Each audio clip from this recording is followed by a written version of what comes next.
You came here from Flint this morning? No, I'm down here for school, Where do you go to school? Glen Oaks Community College. All right. Are you living in the dorms?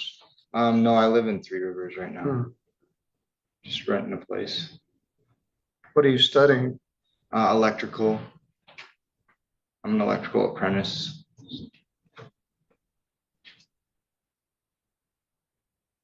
Well, all right. I hope you like it here. This ain't the greatest. You got charged with impaired driving. That almost never happens. The charge is almost always driving while intoxicated, and impaired would be a lesser charge. They charge this on the ticket with impaired. So let's talk about it. Impaired driving is a misdemeanor. It's under the motor vehicle code. It carries a fine of up to $300, up to 93 days in jail, fine of up to $300, up to 93 days in jail, not 93 days, up to 93 days. And it puts a restriction on your license, which would allow you to drive to and from and in the course of employment. You were at M60 and Heimbach Road, which is near my house, and you were out of it. Driver was passed out behind the wheel. Driver woke up and hit the gas pedal. It was 3:35 a.m. Not much good happens at 3:35 a.m. July 20th was a Saturday night into Sunday morning. Your blood alcohol came back at a 0.05. I don't know if they took your blood and determined anything else was in there. The lawful limit for operating while intoxicated is 0.08, but you were apparently either quite tired or quite impaired or otherwise, so they actually charged it as impaired. Mr. Stickley, did you have a chance to discuss this with him? We didn't have a chance to have an in-depth discussion, Your Honor, no, but it's tricky. It might be a generous offer, but at the same time, even impaired can lead to other consequences. I would advise you. Do you want me to appoint a lawyer for you? I think that would be appropriate, Your Honor. This gentleman is the chief public defender. He's not just here for fun, although he does enjoy it, but he's here to look out for your rights. And I tend to agree with him. I think you could use a lawyer to help you with this. Do you have any objection to that? Or you have to say yes or no. Yes or no. I don't know. That wasn't a very good question. Is that a yes or no question? Yes. You wish me to appoint a lawyer for and plead not guilty. Is that correct? Yes, Your Honor. All right. All right. Plead not guilty, appoint an attorney, and set an attorney pretrial for September 5th. We're going to be busy that day also. Classes will have started by then. I don't know if you have a Friday morning class on September 5th at 8:30, but we'll take a further look at this. I don't know if they did a blood test and there was something else in your system, or if you're on medication that might interact with alcohol, or you just hadn't slept for 2 days. But that ain't a good place to fall asleep. There have been several fatal accidents right at that corner. M60 and Heimbach, more than a few bad accidents at that intersection. All right, you go with the court officer, and I'll see you on September 5th. Thank you, Your Honor. All right. Colin Potter. Mr. Fair, you're here for a pretrial this morning. Did you, Mr. Potter, come up to the podium? Did you get any of the other stuff taken care of? Yeah, I just came in and paid off the rest of that fine from last time, and then I'm just waiting for the. All right, we'll wait for the prosecutor to line up. I have. Because I checked yesterday, you hadn't paid it, but I see you Yeah, I did. had it right up here to pay it. So I have. All right, very good. Showing my license. What state is it?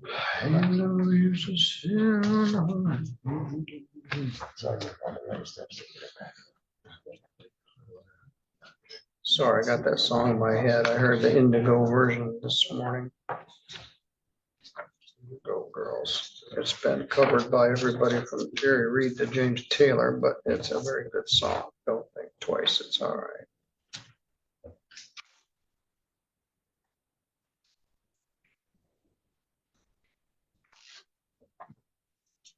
All right, you're Colin Clayton Potter, is that correct? Correct.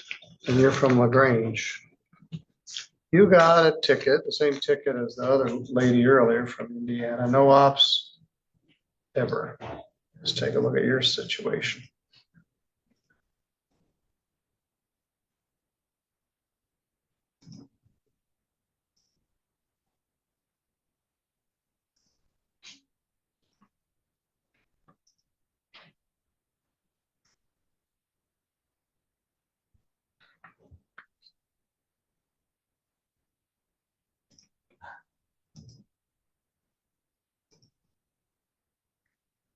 You got charged with no license ever applied.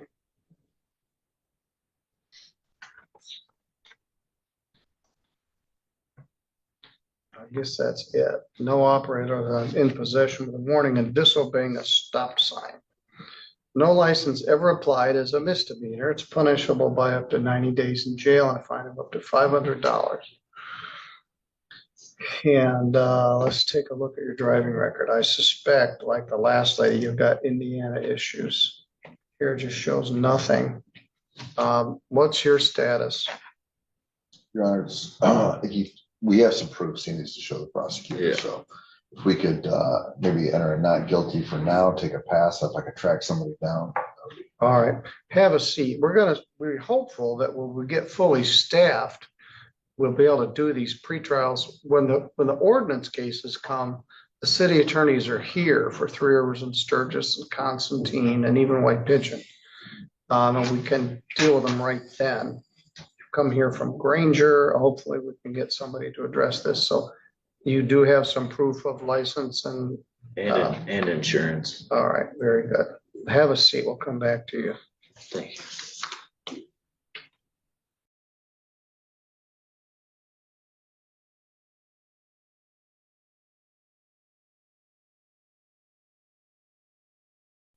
Good morning. We've got probably several of these today.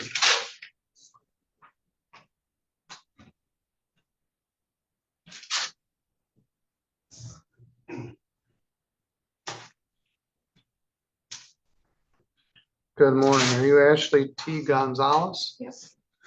Judge Middleton, you're from Kalamazoo. Yes. You got a ticket for driving without insurance. And we get lots of those. We didn't used to.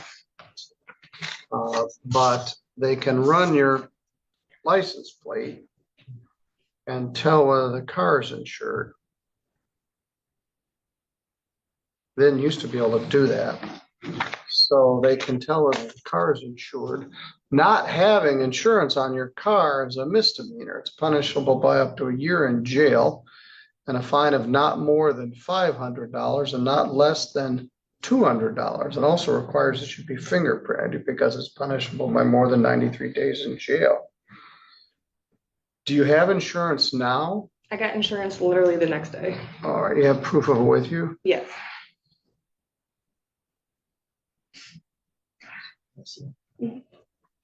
Who's your carrier? Geico? There's a lesser charge that the last gentleman was charged with no proof of insurance. No insurance is punishable by up to a year in jail and a big fat fine. That means you didn't have insurance. No proof of insurance means you didn't have the little slip in the car. And that's a civil infraction. That's punishable by a fine of up to $150. And what usually happens when people show that they do have insurance, Mr. Stickley will confer with the prosecutor's office. And if they show proof of insurance, the prosecutor would be willing to reduce it to a civil infraction. So I'm going to ask you to have a seat along with Mr. Potter, and Mr. Stickley will confer with the prosecutor here when we get a break. Thank you. So don't go away. See if we can take care of you in this trip. We've got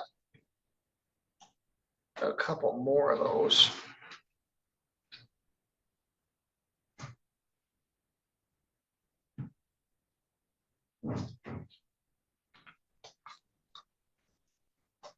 let's see who else got that. Jennifer Howard. She here? Jennifer Howard from Edwardsburg. I'll come back to that one.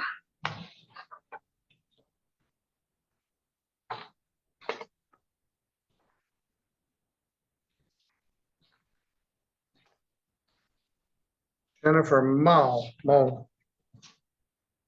What's up with that?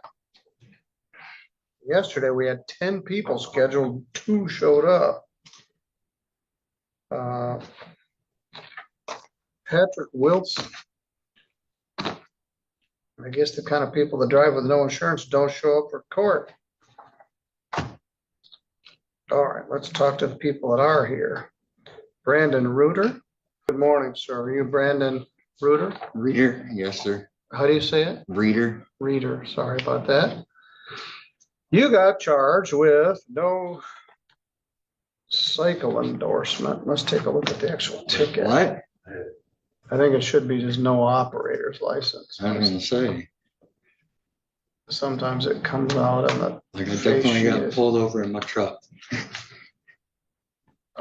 A.L. Jones Road and M60. No license ever applied. Crime of the day.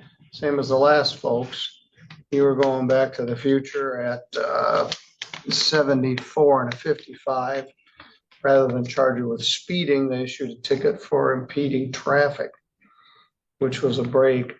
Just as a tip, the cops sit out there at M60 near the landfill and you write a ton of tickets, people blasting up and down M60. And they write a lot of tickets on 131, all the American Axle people driving late to work. The state police sit on 131, the sheriff sits here. So we get a lot of tickets right from this location. And you were going too fast and they pulled you over. So let's take a look at your driving record. State ID from Michigan. Do you have your license now? No, I'm still working on getting it back because it got suspended in Indiana. And then when I moved to Michigan, I got the runaround from Michigan about getting my license because of Indiana. Yeah, you can't get a Michigan license till you get unsuspended. And then when I paid all my fines from Indiana, now Michigan still won't issue me a license and nobody will tell me why. Let's see here. Yeah, that's old. You haven't had anything on Michigan And forever. in 10 years, 12 years. Out of state withdrawal, jurisdiction, Indiana. Driving privileges out of state, suspended 7/13/16 through indefinite from Indiana. I don't know if I've ever seen this. So you got an Indiana suspension from 10 years ago. Which means you shouldn't be blasting at 75, 4 and a 55. No. To call attention to yourself. No, I didn't even realize how fast I was going. That was what I told the cop too, because my speedometer in my truck is off. 7:08 a.m. That's early. We headed to work? Yes, sir. Where do you work?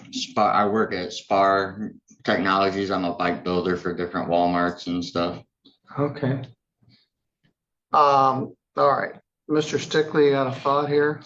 My only thought is sometimes these Indiana things seem to get worked out relatively quick. So if he wants to take a quick shot at it, maybe we enter a not guilty plea, set for a free trial in a couple of weeks. All right. Well, it's going to be incumbent upon you to deal with Indiana. Now, when you say nobody will, your problem is with the Indiana DMV, not Michigan. If you can show a clearance from Indiana, and you now live in Michigan, but yeah, this stuff is more than 10 years old. How'd you get here? My wife. All right, very good.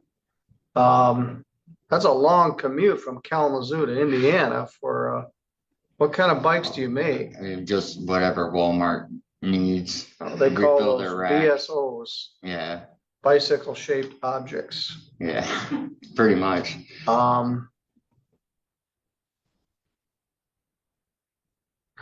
Where do they do that? We just travel around. Oh, so you go to that Walmart, Yeah, put them together different- at that store? Yeah, each different store is different.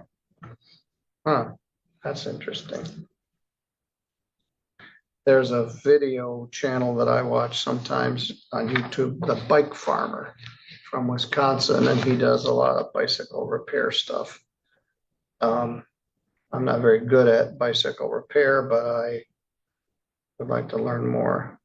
All right, we're gonna be busy. I'm gonna set free trial 4/9/11/25 at 8:30. Bring proof of license.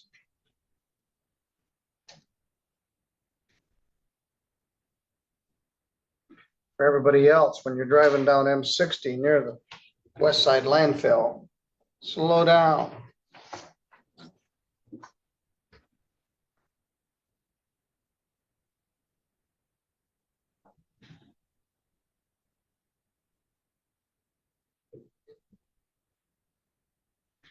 Thursday, 9/11/25, 8:30.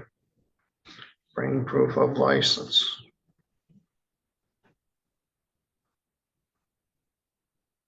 They can cut you a break on this, which would be a charge, which would not prohibit you from getting a license.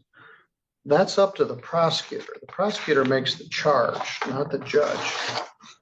The judge does the sentence if there's a conviction on the charge, but I don't have the discretion to dismiss a charge or alter it. That's up to the prosecutor. So I'll see you on September 11th. Wrestle with Indiana. See whatever you can get. Bring whatever paperwork you can get from Indiana or Michigan SOS, but you got a little more than a month. But you got some homework to do because I want you to work on getting your license straightened out. Yes, sir. All right, you're good to go. All Thank right. you, sir. Thank you.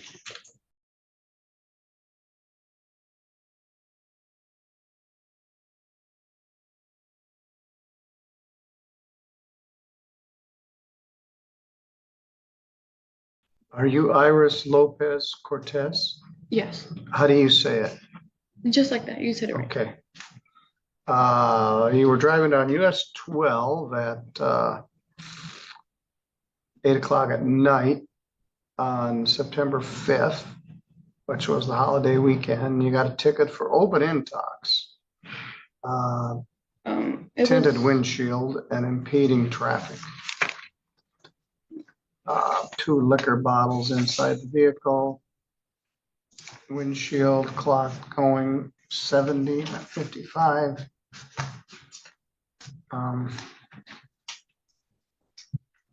Usually the only people that get tinted windshield tickets happen in Sturgis. yeah, it wasn't at night. It was in the morning. I was on my way to work. Oh, let me see, 7:54 a.m. Where do you work?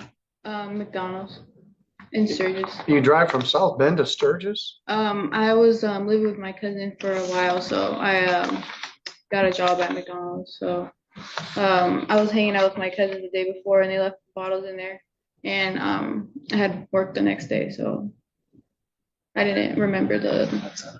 All right, yeah, it was 4th of July. Mr. Stickley, are you willing to talk to the prosecutor on this? Yeah, I could do that, or we could set up for a free trial, whatever works. She's all the way from South Bend. Let's see if you All right. can. All right, have a seat. Are you still working at McDonald's in Sturgis? Yeah. Are you go from South Bend to Sturgis now, or are you still living over here? Yeah, I still work at McDonald's. Just only the weekends. Okay. All right, have a seat. We'll have Mr. Stickley see if we can get some help. Oops. We'll just put that on.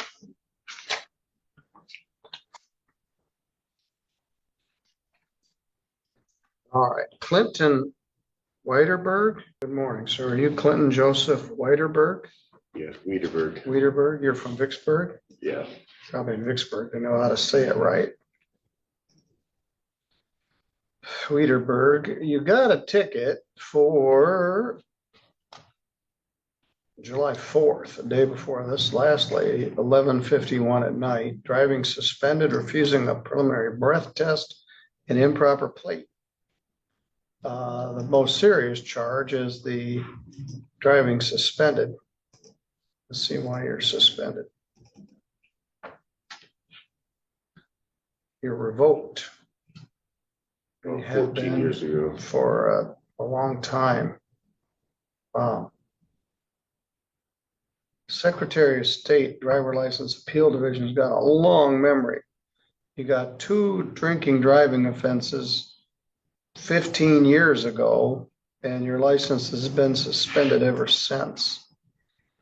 You haven't had a ticket, at least in Michigan, for 10 years. Driving suspended is a misdemeanor. It's punishable by up to 93 days in jail and a fine of up to $500.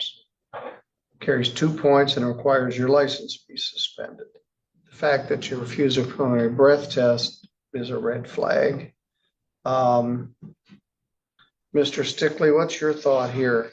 I would recommend you plead not guilty. We actually get an attorney. It's kind of an interesting situation. Mr. Weiderberg, do you have any objection to that? No, I don't. Are you missing work right now? Yeah, my boss dropped me off as he's out bidding some work right now. Where do you work? For the WT tree forestry. Oh, I'm logging a stuff? tree climber. Well, that used to be the most dangerous job in America. It might still be. It's a fun one.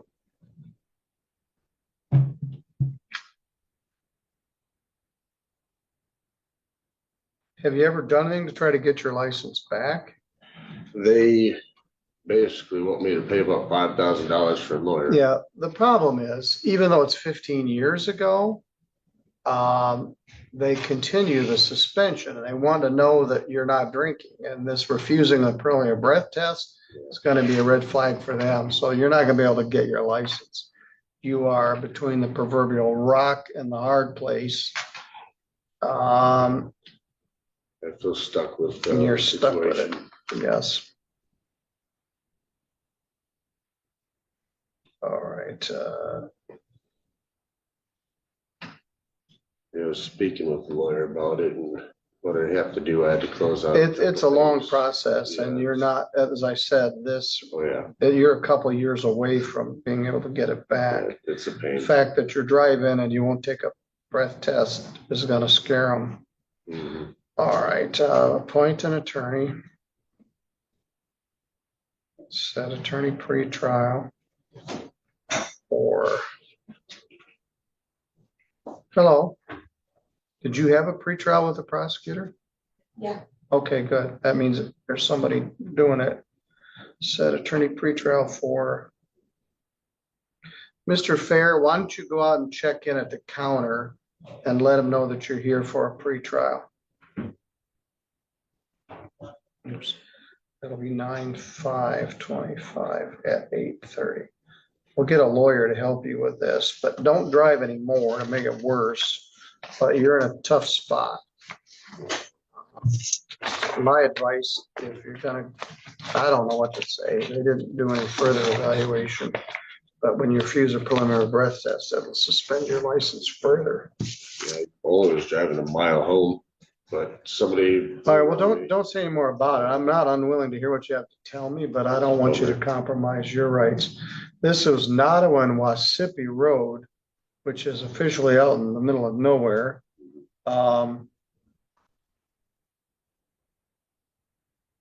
Amish country. All right, anyway, you go with the court officer. We'll get a lawyer to help you with this. All right, thanks. Kenneth Gonzalez Prado. All right, let's talk about that. This morning's hearing with Judge Middleton had a little bit of everything. An electrical apprentice from Glen Oaks Community College who learned the hard way that being found passed out at M60 and Heimbach Road at 3 a.m. is not exactly the best way to make local friends. A run of drivers tangled up with insurance paperwork or lack thereof, and a few long-distance commuters whose license troubles seem to cross more state lines than their morning. Coffee. Judge Middleton was in his usual form firm but approachable, mixing cautionary notes with small-town humor. Whether it was warning about that infamous corner where not much good happens at 3 a.m., or chatting about bicycle assembly gigs. At Walmart, the first defendant's case stood out. His blood alcohol was below the usual OWI limit, but his condition behind the wheel raised enough red flags to warrant an impaired driving charge. The judge quickly agreed with Public Defender Stickley that an appointed attorney was the smart move before anything got decided. And it was a good example of Middleton balancing efficiency with making sure defendants understand the stakes. Then came a steady parade of license and insurance issues. One defendant had Indiana license troubles from a decade ago that still haunt him in Michigan. Another got caught in the no proof of insurance net but had Geico coverage by the next day. And a motorcyclist turned pickup driver with an old suspension found himself wondering why Michigan won't issue a license when Indiana hasn't cleared him. The judge's approach was patient, but he never sugarcoated the reality, whether it was explaining that prosecutors control charges, not him, or pointing out that blowing past the speed limit without a valid license is not the way to fly under the radar. A particularly interesting moment came when a defendant insisted the liquor bottles in her car belonged to her cousin. Middleton didn't buy or dismiss the story outright, but punted it to the prosecutor's discretion, all while noting the 4th of July holiday timing. And then there was the tree climber with 2 old DUI suspensions who still can't get his license back 15 years later, because refusing a preliminary breath test adds fresh obstacles. You could see the judge wrestling with that balance between understanding someone's rock in a hard place situation and reminding them that further driving will only make matters worse. Overall, the atmosphere was calm but brisk, with Judge Middleton keeping the docket moving while tossing in the occasional song reference or roadside geography lesson. No one got berated, but no one got coddled, either just a steady hand guiding each case toward its next step, with a reminder that even minor-looking charges can carry long-term consequences. If you found this hearing insightful, consider subscribing, hitting the bell, and letting me know your thoughts in the comments below. I read every one.